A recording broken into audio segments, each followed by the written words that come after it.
Today we will discuss our next topic electric field as potential gradient। इससे पहले वाला हमारा टॉपिक था इलेक्ट्रिक पोटेंशियल। इलेक्ट्रिक पोटेंशियल में हम लोगों ने डिस्कस किया कि इलेक्ट्रिक पोटेंशियल क्या है। किसी भी यूनिट पॉजिटिव चार्ज को इन्फिनिटी से इलेक्ट्रिक फील्ड के अंदर किसी पॉइंट पे लाने के लिए जो वर्क डन हम परफॉर्म करते हैं उस चार्ज पे, उसको हम इलेक्ट्रिक पोटेंशियल कहते हैं। यानी electric potential is work done per unit charge per unit positive charge in bringing it from infinity to that point in electric field by keeping them in electrostatic equilibrium। Equilibrium में रखते हुए हमने charge को infinity से उस point तक लाना है और जितना हम वर्क डन परफॉर्म कर रहे हैं उस चार्ज पे वो उसका इलेक्ट्रिक पोटेंशियल है। Today we will discuss potential gradient. दोबारा हमने वही डायग्राम कंसीडर किया जो हमने इलेक्ट्रिक पोटेंशियल में कंसीडर की थी। यहाँ पे हमारे पास दो प्लेट्स हैं, एक के ऊपर पॉजिटिव चार्ज है और दूसरी प्लेट के ऊपर नेगेटिव चार्ज है। पॉजिटिव प्लेट को बी से शो किया हुआ है, नेगेटिव को ए से।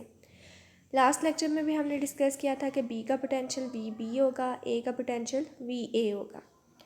ये इलेक्ट्रिक फील्ड लाइंस की डायरेक्शन रेड एरो से शो की है from positive towards negative. यहाँ पे जो इलेक्ट्रिक फील्ड है वो यूनिफॉर्म है और उसकी वैल्यू हमने शो की है ई से। As shown in figure electric field between the two charge plate is uniform, let its value be ई।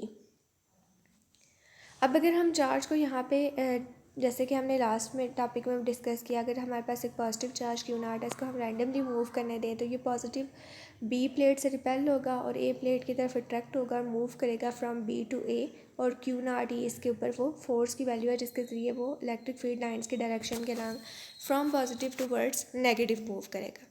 अगर हम ये चाहते हैं कि ये चार्ज नेगेटिव से ए की तरफ मूव करे तो हमें इसके लिए इसके ऊपर कोई एक्सटर्नल फोर्स लगानी पड़ेगी और फोर्स लगाने से इसकी जो पोटेंशियल एनर्जी है वो चेंज हो जाएगी, which stored in the form of work done. अब यहाँ पे हम लोग इसके ऊपर जो फोर्स लगा रहे हैं वो एफ़ है। इसको एक्विलिब्रियम में रखते हुए ये ज़रूरी है कि जो फोर्स एफ़ है उसके मैग्नीट्यूड क्यू नॉट ई के इक्वल हो लेकिन उसके डायरेक्शन अपोजिट हो। तो ये वो डायग्राम है जो हम पीछे इलेक्ट्रिक पोटेंशियल में पढ़ के आए हैं और यहाँ पे हमने दोबारा उसको कंसिडर किया है। The potential difference between A and B is given by the equation। ये दोनों प्लेट्स का जो पोटेंशियल डिफरेंस है प्लेट A और प्लेट B का, वो हम लोगों ने कैसे कंसिडर किया, V B minus V A. जैसे कि हमें पता है electric potential is work done per unit charge in bringing from infinity to that point. यहाँ पे जो चार्ज है वो A से B की तरफ मूव कर रहा है तो इसलिए हमने W के साथ A B लगाया हुआ है सब्सक्रिप्ट में, जो ये शो कर रहा है कि जो चार्ज Q नॉट है पॉजिटिव चार्ज ये मूव कर रहा है from plate A towards plate B. और वी बी प्लेट बी का पोटेंशियल और वी ए प्लेट ए का potential. V B minus V A किसको शो कर रहे हैं, पोटेंशियल डिफरेंस को, और वो किसके इक्वल है, work done by unit charge in moving from plate A to plate B. अब यहाँ पे जो डब्ल्यू ए बी है वर्क डन का क्या फार्मूला है, फोर्स और डिस्प्लेसमेंट का प्रोडक्ट। अब यहाँ पे हम जितनी फोर्स जो है वो लगा रहे हैं वो किसके इक्वल होनी चाहिए, क्यू नॉट ई के इक्वल होनी चाहिए। क्यू नॉट ई उसको ए प्लेट की तरफ लेके जा रहा है, फोर्स एफ उसको बी प्लेट की तरफ लाने के लिए। अब force F q naught E के मैग्नीट्यूड में इक्वल लेकिन डायरेक्शन में opposite. It means F is equal to minus Q naught E. तो यहाँ पे हम एफ़ की जगह पे पुट कर रहे हैं माइनस क्यू नॉट ई और इसके साथ ये डी एज इट इज़ आएगा। नेगेटिव को यहाँ पे अगेन हम एक्सप्लेन कर रहे हैं कि नेगेटिव साइन हमने इसलिए रखा है कि जब हम चार्ज को एक्विलिब्रियम के अंदर रखेंगे तो हमें फोर्स एफ़ को क्यू नॉट ई के अपोजिट डायरेक्शन में लगाना पड़ेगा। यानी मैग्नीट्यूड में तो उसके इक्वल होगी लेकिन डायरेक्शन में अपोजिट होगी।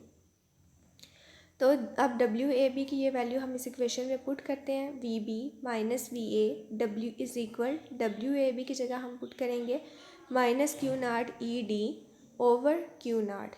तो ये जो क्यू नॉट है इस क्यू नॉट से कैंसिल आउट हो जाएगा, बाकी हमारे पास टर्म बचेगी माइनस ई और डी। अब नेगेटिव साइन को ख़त्म करने के लिए हम दोनों साइड पे माइनस से मल्टीप्लाई कर दें तो E is equal to minus V B minus V A आ जाएगा। ये डी इधर मल्टीप्लाई हो रहा है, दूसरी साइड पे जाके डिवाइड हो जाएगा। V B minus V potential difference को शो कर रहा है जिसको हम डेल्टा वी से शो कर सकते हैं। तो ई किसके इक्वल आ गया, minus delta V over D के। पोटेंशियल ग्रेडियंट, अब यहाँ पे हम टर्म इंट्रोड्यूस करवाएंगे पोटेंशियल ग्रेडियंट की। अगर हमारे पास जो दोनों प्लेट्स ए और बी हैं उनके दरमियान डिस्टेंस डी था पहले, अगर हम कहते हैं कि उसका डिस्टेंस इतना स्मॉल है कि हम उस डिस्टेंस को डेल्टा आर यानी वेरी इनफाइनेटेसिमली स्मॉल, बहुत स्मॉल टर्म को शो करने के लिए हम डेल्टा यूज़ करते हैं। तो अगर हम डी को रिप्लेस कर दें डेल्टा आर से तो हमारे पास E is equal to minus delta V over D change होके बन जाएगी minus delta V over delta R. अब ये जो term delta V over delta R है ये maximum rate of change in potential with respect to distance को show कर रही है और इसको हम कहेंगे potential gradient. If the plates A and B are separated by infinitesimally small distance delta r, the equation is E is equal to minus delta V over delta r.